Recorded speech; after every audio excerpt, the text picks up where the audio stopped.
오늘 본문 말씀은요, 하나님께서 에스겔에게 던진 질문으로 시작을 합니다. 이런 질문이요. 내가 이것을 보았느냐? 질문을 던지신 겁니다. 이것이 뭐죠? 이것은요, 앞에 등장한 그 무엇을 받는 지시대명사라 그러죠? 그러니까 앞에 뭘 받냐? 보여주신 다음에 너 그거 받냐? 질문하신 겁니다. 이것이 뭐였냐 하면 5절 말씀은 이렇게 기록을 했습니다. 다시 천척을 측량하시니 물이 내가 건너지 못할 강이 된지라.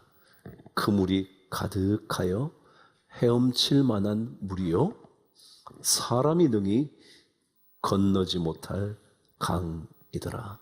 그래서요, 이게 뭐냐 하면 물이 차고 흘러 넘쳐서 사람이 능히 건너지 못할 강이었습니다. 그것을 하나님께서 너 봤어? 라고 질문을 던지신 겁니다. 어떤 의미 같으세요? 하나님은 성전 동쪽에서 흘러나오는 물이 점점 더 많아지기 시작하더니 발목, 무릎, 허리, 헤엄쳐 마침내 능히 건너지 못할 강이 됐다고 말씀을 하면서 사람이 절대로 건널 수 없는 이 엄청난 강을 네가 봤냐? 이렇게 질문을 던진 겁니다. 그럼 신앙생활은 뭐냐면 발목에 차오르는 손으로 만질 수 있는, 몸으로 느낄 수 있는 그런 정도의 문제가 아니라 도저히 사람이 할 수 없는 그 무엇, 사람은 능히 건널 수 없는 강 같은 그 무엇이 필요하다 설명하는 겁니다. 성경에 보다라는 단어는 매우 중요한 의미 하나를 갖고 있습니다. 보는 거죠. 보는 거죠. 근데 이 말은 어떤 의미냐면 경험해봤냐? 그거예요. experience. 경험해봤냐? 너 사람이 건널 수 없는 그런 엄청난 강을 경험해본 적 있냐? 세상 사람들은 전부 다 자기 수준에서 살거든요. 자기 아는 만큼 알고요, 경험한 것만큼 알거든요. 그런데 사람이 능히 건널 수 없는 엄청난 것들은 본 적이 없어요. 왜요? 그것은 저하고 안 맞거든요. 그게 저에게 관심거리도 아니거든요. 남들이 돈 좀 버니까 나도 돈 벌었으면 좋겠고요, 남이 명예를 얻으니까 나도 얻었으면 좋겠다는 것뿐이지, 정말 그것보다 훨씬 더 엄청난 능히 건널 수 없는 강을 경험해 본 적이 없어요. 그래서 하나님은 그 얘기를 하고 싶은 거예요. 손으로 만질 수 있고 눈으로 볼 수 있고 이렇게 할 수 있는 그런 정도가 아니라 정말 사람은 감당할 수 없을 정도의 그 무엇, 그게 우리에게 필요하다. 그게 신앙이거든요. 신앙은 이 정도가 아니에요. 내가 좀 잘 사는 게 아니에요. 내 자식이 잘 되는 정도가 아니에요.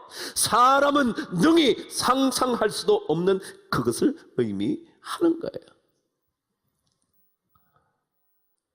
여러분, 에스겔에는 성전에서 흘러나오는 물 이야기를 바로 이렇게 질문으로 시작을 한 겁니다.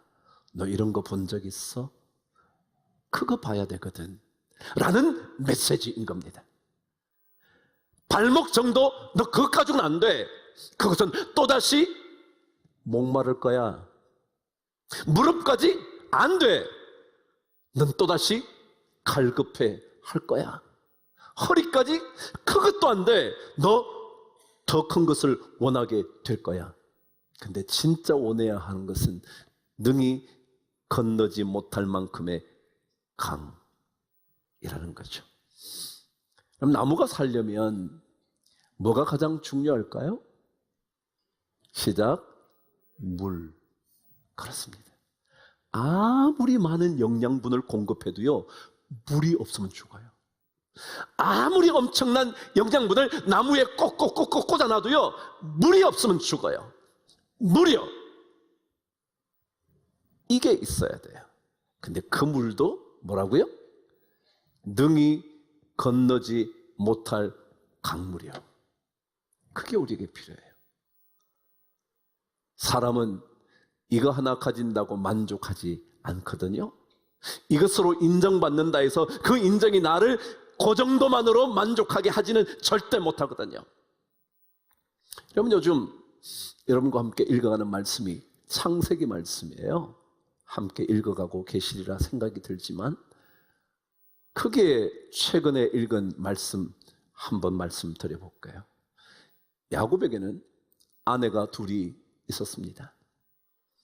외삼촌 라반의 딸 라헬을 사랑하여 그녀를 위하여 7년 동안 헌신한 결과로 아내 라헬을 얻었습니다. 그런데 첫날밤을 지나고 밝은 아침에 쳐다보니 그녀는 라헬이 아니었습니다. 그녀의 언니였던 레아였던 거죠. 외삼촌 라반이 말합니다. 우리 동네 관습은 동생부터 보내는 법이 없다네. 그래서 레아를 준 걸세. 라헬을 얻으려면 다시 7년, 14년을 야곱은 자신이 사랑했던 여인을 얻기 위하여 헌신합니다. 마침내 두 아내를 얻습니다. 근데 여러분, 레아라는 여인은 참 불행한 여인 같습니다. 야곱의 아내가 되었지만 그녀는 사랑받지 못했습니다. 성경이 너무도 명확하게 기록해 두었습니다. 레아는 야곱에게 사랑받지 못했다. 여러분, 사랑받지 못하는 아내의 눈물을 아시겠습니까? 더더욱이 또 다른 사랑받는 아내 라헬을 쳐다보면서 자신의 동생을 바라보면서 그녀의 마음속에 도대체 어떤 마음이 들었을까요? 고통스럽게 지나던 그녀에게 하나님께서 은혜를 주셔서 레아의 태의 문을 열어주셨습니다. 그리고 첫 번째 아들을 낳습니다. 그 아들의 이름이 르우벤이었습니다. 여러분, 히브리어의 벤은 아들입니다. 벤야민, 아들이라는 뜻입니다. 아들, 벤. 근데 르우는 라아라는 동사거든요. 보다. 그래서 뭐냐 하면, 봐, 아들이야. 모두에게 외친 겁니다. 레아가 아들을 낳고 난 다음에, 봐, 아들이야, 아들. 근데 성경은 이렇게 기록합니다. 이 아들을 낳음으로 야곱이 나를 사랑할 거야. 레아에게 르우벤은 남편에게 사랑받는 도구였습니다. 그런데 사랑을 받은 것 같지 않습니다. 왜냐하면 세 번째 아들 레위를 낳았는데, 그 레위를 낳으면서 이름을 레위라 지었는데, 그 이름은 이제야 내 남편이 나와 연합하게 될 거야. 연합이 뭐예요? 함께 한다는 거예요. 아마도 어쩌면 함께 동침한 아내였지만 함께 하지 않은 남편이었던 것 같습니다. 함께 밤을 지냈지만 함께 하지 아니한, 그래서 이제는 내 남편이 나와 함께 연합하게 될 거야, 레위 이름을 지었습니다. 그러나 여전히 그녀는 사랑받지 못했던 것 같습니다. 그리고 네 번째 아들을 낳았는데 그 아들의 이름을 유다라 그랬습니다. 유다는 여호와를 찬송한다. 여러분 있잖아요, 아무리 다른 것을 많이 얻어도요 해결이 안 돼. 르우벤이면 될 줄 알았어요. 시몬이면 될 줄 알았어요. 레위였으면 될 줄 알았어요. 근데 안 돼. 그러다 마침내 유다를 낳고 난 다음에 그녀는 여호와를 찬송할 거야. 이제 끝은요, 계속 남편에게 사랑받고 싶었어요. 이걸 얻었는데 모자라서 또 얻었어요, 또 얻었어요, 또 얻었죠. 안 돼요. 그러다 마침내 하나님 찬양해야지. 그럴 때 성경은 이렇게 기록해요. 그 유다를 낳고 하나님을 찬송한다 고백했더니 그녀에게 출산이 거쳤더라. 다시 말하면 더 이상 그것으로 내가 만족을 얻으려고 하지 않겠다, 그 얘기예요. 그럼 사람은요, 아무리 이걸 얻어도요, 안 돼. 그거 얻고 나면 좀 더 다른 걸 얻어야 돼요. 이걸 얻고 나면 또 다른 걸 얻어야 돼요. 근데 하나님을 만나면 여호와를 찬송하리로다 하면 그때라야 끝이 나요. 그게 오늘 성경에 말하는 사람이 능히 건널 수 없는 강이다 라는 거예요. 여러분, 라헬도 똑같습니다. 라헬은요, 사랑받는 부인이었어요. 여러분, 두 아내가 있는데 자기가 사랑받으면 된 거 아니에요? 그것만 하면 만족스럽지 않을까요? 근데 안 돼요. 왜요? 자기는 아이가 없는 거예요. 여러분, 남편에게 사랑을 받는 아내가 됐다는 것, 그것만 해도 족한데요, 그것 가지고 안 된다니까요? 애를 달래는 거예요. 그래서 애가 낳질 못해요. 그래서 먼저 여종부터 준 거예요. 여러분, 그렇습니다. 이것 하나가 채워지면 될 줄 알잖아요. 사람들이 전부 다 그렇잖아요. 이것만 얻어지면 나 인생 괜찮아. 근데 안 된다니까요. 이거 얻고 나면 또 다른 거예요. 또 다른 거예요. 그래서 여호와를 찬송하리로다 유다, 그러고 나야 출산의 끝이 오는 거예요. 다시 말, 또 낳아야지, 또 낳아야지. 낳으면 이 남자의 사랑을 받을 수 있을 거야. 그런 거예요. 야곱 우물에서 사마리아 여인을 만났잖아요. 다 아시는 것처럼. 그녀에게 주님께서 던진 질문도 그런 의미였을 거예요. 내 남편 데려와 볼래? 남편이 없대요. 근데 주님 말하죠. 그래, 맞아. 당신에게 5 남편이 있었고 지금 사는 남편도 남편 아닌 거나 다름없지. 그래요, 여러분. 이 사람만 있으면 되는 게 아니에요. 또 다른 사람을 만나면 만족이 온다고요? 아니에요.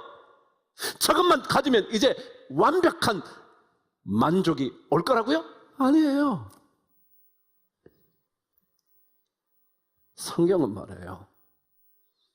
발목까지의 물, 무릎까지의 물, 허리까지의 물, 헤엄칠 정도의 물, 그 정도가 아니라 절대로 건널 수조차 없는 엄청난 강의 경험을 하지 않고는 우리는 늘 목말라 죽을 중에, 아들을 낳아도요, 하나 더 낳아도요, 또 낳아도요, 계속 낳아도요, 사랑받아도요, 그게 아니라고요. 그 5 남편이, 지금 있는 남편이 당신에게 진짜 만족을 주냐고, 진짜 생수 같은 존재이냐고. 그래서 오늘 성경은 성전에서 물이 흘러나와야 모든 것이 살아난다고요. 성전에서 물이 나와야 돼. 다른 데서 물이 나와야 돼. 옛날에 성전은요, 들어가는 입구가 언제나 동쪽입니다. 동쪽에서 들어가면 번제단을 만나고 쭉 지나가면 마지막 끝이 지성소입니다. 거기가 서쪽입니다. 그래서 서쪽에는 문이 없습니다. 지성소가 있기 때문에. 동쪽에 문이 있습니다. 그리고 북쪽과 남쪽에 문이 있습니다. 근데 이 동쪽 문은 원래는 모든 사람이 드나들 수 있었지만 에스겔서에 등장하는 동쪽 문은 어떻게 되어 있냐면 하나님이 들어가신 문이었습니다. 그래서 하나님이 들어간 문이었기 때문에 더 이상 누구도 다닐 수 없어 닫아놔. 그것이 에스겔 44장에 등장합니다. 그러니까 하나님이 들어간 그 문에서 물이 흘러나오기 시작하는 겁니다. 말하자면 성전을 들어가는 하나님 그분이 다니신 그곳에서만 물이 흘러나와야 모든 것이 사는 겁니다. 다른 데서 나오는 물 가지고는 안 됩니다. 아모스서는 말하잖아요. 물이 없어 기갈이 아니고 양식이 없어 기근이 아니라고. 물이 없어서 내가 목마른 게 아니라고요, 여러분. 먹을 것이 없어서 내 인생에 기근이 찾아온 게 아니라고요. 하나님의 말씀이 없어 찾아온 기갈이라고. 그게 성경 우리한테 말하는 거예요. 우리는 너무 이 땅에 많은 것들을 찝쩍거려. 이것도 가지면 되고 저것도 가지면 되고 그러면 행복해지겠지. 아니라고요. 다 가졌는데 당신 뭐 이룰 거 있냐? 행복. 그런 겁니다. 오늘 성경은 이 성전에서 물이 흘러나올 때 그 물이 임하면 어떤 일이 벌어지는가? 중요한 한 단어를 우리에게 알려줍니다. 먼저 8절 말씀 읽겠습니다. 시작. 그가 내게 이르시되 이 물이 동쪽으로 향하여 흘러 아라바로 내려가서 바다에 이르리니 이 흘러내리는 물로 그 바다의 물이 뭐라고요? 되살아나리라. 되살아나리라.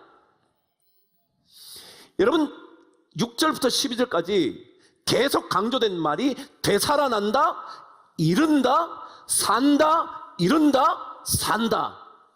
마르지 않는다. 이게 계속 반복돼요. 물이 이르면, 물이 닿으면, 물이 오면, 물이 흘러 들어오면 그때부터 살아난다고요. 성전에서 물이 흘러나와야 여러분과 제가 산다고요. 그렇지 않으면 늘 목마르다니까요. 잘된 것 같은데 또 목마르다니까요. 돈 좀 번 것 같은데, 사랑을 얻은 것 같은데, 이 정도면 충분히 저 사람의 마음을 움직일 수 있을 것 같은데 안 된다니까요. 그래서 하나님의 물이 우리에게 흘러 들어오면 되살아나는 거예요. 근데 여기에 살아난다라는 단어, 이 단어는요 두 가지 히브리어로 사용하고 있습니다. 첫 번째는 라파라는, 잘하는 여호와 라파, 치료하시는 하나님, 그때 치료한다라는 단어입니다. 여기에 되살아난다는 뜻이 뭐냐면 치료한다, 고친다는 거야. 그럼 하나님은 우리를 고치셔요. 생각을 바꾸셔요. 삶의 발걸음을 바꾸셔요. 근데 고대 이스라엘 사람들은 이 라파라는 단어를 이렇게 생각했다는 겁니다. 제가 그대로 읽어드릴게요. 하나님이 행하시는 것을 의미할 때 라파를 쓴다. 뭐라고요? 누가 고치는 게 아니고요. 뭐라고요? 하나님이 행하실 때 그걸 라파라 그런다고요. 여러분 의사도 고치죠. 돈을 가져도 때때로 행복하죠. 뭐가 일이 잘 되면 기분이 좋죠. 그래서 내 마음이 좀 고쳐지는 듯 하죠. 그런데 이 단어는 원래 하나님이 행하시는 것, 그걸 라파라고 그랬어요. 더더욱이 이렇게 돼 있어요. 그 하나님이 궁극적인 치료자가 되신다고 의미할 때 라파라는 단어를 쓴다. 그럼 의사가 고친다니까요? 돈이 행복하게 한다니까요? 서로 사랑하면 내 마음 안에 기쁨이 있다고요? 그런데요, 궁극적인 치료자는 하나님이야. 궁극적인 끝자락에 닿을 때는요 하나님이라고. 사랑도 다 변하는 거 아니에요? 돈도요 여러분을 끝까지 지켜주지 못할 수 있잖아요. 좋은 우정도 그만 번 가면 메꿀 수 없잖아요. 그거 아니에요? 그래서 궁극적인 치료자, 궁극적인 해결자, 그것을 말할 때 라파라는 단어를 쓴다고. 다른 것으로는요 우리의 병든 마음을 못 고쳐요. 남편 5을 가진다고 해서 내 갈증을 채울 수 있는 게 아니라고요. 지금 또 다른 사람이 나를 해결해 줄 수 있는 게 아니라고요. 12절은 말합니다. 그 물이 성소를 통하여 나옴이라. 그 열매는 먹을 만하고 그 잎사귀는 약재료가 될 거다. 치료한다고요. 근데 오늘 산다라는 단어가 첫 번째가 라파라는 단어예요. 두 번째 산다라는 단어가 하야라는 단어입니다. 근데 이 단어에 산다라는 단어, 이 단어에 가장 중요한 뜻이 뭐냐면 따라 하십시오. 생명력. 시작. 산다라는 게 뭐라고요? 생명력이라는 거예요. 무슨 말이냐면요, 여러분 다 살고 있잖아. 저도 살고요. 지금 이렇게 살고요. 멀쩡하게 살고 있고요. 여러분도 멀쩡하게 살고 계시고요. 그런데 살아도요, 제가 자주 그러잖아. 산 게 아닌 것 같은 인생이 많잖아요. 죽지 못해 사는 사람이 많잖아요. 어쩔 수 없어서 직장 다니는 사람 많잖아요. 할 수 없어서 이 가정 지키고 있는 사람 많잖아요. 그렇지 않아요, 여러분? 그래서 여기에 하나님께서 살리라, 살게 된다, 물이다 하면 산다. 그때 산다는 것은요, 생명력이 있다는 거예요. 생명력. 돈이 없는데도 막 살맛이 나는 거예요. 돈이 좀 모자란데요, 내 안에 막 기쁨이 넘치는 거예요. 한번 해보고 싶은 마음이 생기는 거예요. 다시 일어나고 싶은 마음이 있는 거예요. 다시 직장에 가고 싶은 열정이 생기는 거예요. 그게 생명력. 영어는 vitality. vitality는요, 막 생기가 도는 거예요. 근데 어떤 사람은요, 막 진짜 죽지 못해 살아다. 교회도 죽지 못해 오는 거예요. 내가 안 갔으면 좋겠는데, 내가 괜히 장로 받아가 장로 받는다 그러니까 기분 좋긴 했는데, 내가 뭐 안 그랬으면 내가 오늘 가지 않아도 되는데 그냥 죽지 못해 사는 거예요. 생명력, 이게 산다는 거예요. 여러분, 하나님은요, 우리를 그냥 살게 하지 않아. 그냥 이렇게 뭐 걸어 다닌다고 사는 게 아니고요, 좀 먹고 산다고 사는 게 아니고요, 돈 좀 벌었다고 사는 게 아니라 진짜 뭐요? 생기가 막 철철 넘치는 거예요. 뭐가 모자라는데도요, 남들이 오해하는데도요, 남들에게 인정받지도 못하는데요, 막 생기가 있는 거예요. 그게 하나님의 성전에서 흘러나오는 물. 그 물이요, 그 물. 그 물이 오면 다 살아나, 다 살아나. 그럼 2025년 여러분과 함께 살게 됐잖아요. 어쩔 수 없어 사실래요? 아니면 정말 생명력이 넘치는 인생을 사시고 싶으세요? 물 하나만 하지. 물 하나만 하지. 근데 이 생명력을 경험하려면요, 하나님이 드나드시던 동쪽 문을 통과해야만 돼. 그래야 그 하나님의 생명의 물이 우리에게 오는 거예요. 여러분, 하나님을 만나십시오. 하나님의 성전에서 흘러나오는 물을 경험하십시오. 그러면 그래, 세상에 근심이 뭐 별거야. 근심 없는 사람 어디 있어? 근심 이길 수 있는 하나님의 능력이 있지. 제가 오늘 예배 시작하면 그랬잖아요. 어둠 가운데 행하여 빛이 없을지라도 여호와를 의뢰하며 자기 하나님 여호와를 의지하리로다. 어둠 가운데 행해서 빛이 없어도요, 하나님 의지하고 가는 것이 뭐. 그게 뭐냐면 성전에서 물이 쫙 흘러 우리를 막 적시는 거예요. 그러면 잎사귀가 막 무성하고 막 열매가 막 그냥 해보셔. 그럼요. 이게요. 그렇지 않고는 아무리 레아처럼 이 아들을 얻고 저 아들을 얻고 또 얻고 또 얻고 또 얻어요, 안 되는 거예요. 하나님을 만나야 합니다. 하나님께로부터 흘러나오는 생명수를 마셔야 합니다. 그렇지 않으면 양식이 있어도 기근이고요, 먹을 물이 있어도 마실 물이 있어도 기갈입니다. 그러나 만일 하나님의 그 생명수만 있으면 우리 사는 거예요. 그런 생명력 있는 여러분 모두가 되시기를 주의 이름으로 축복합니다.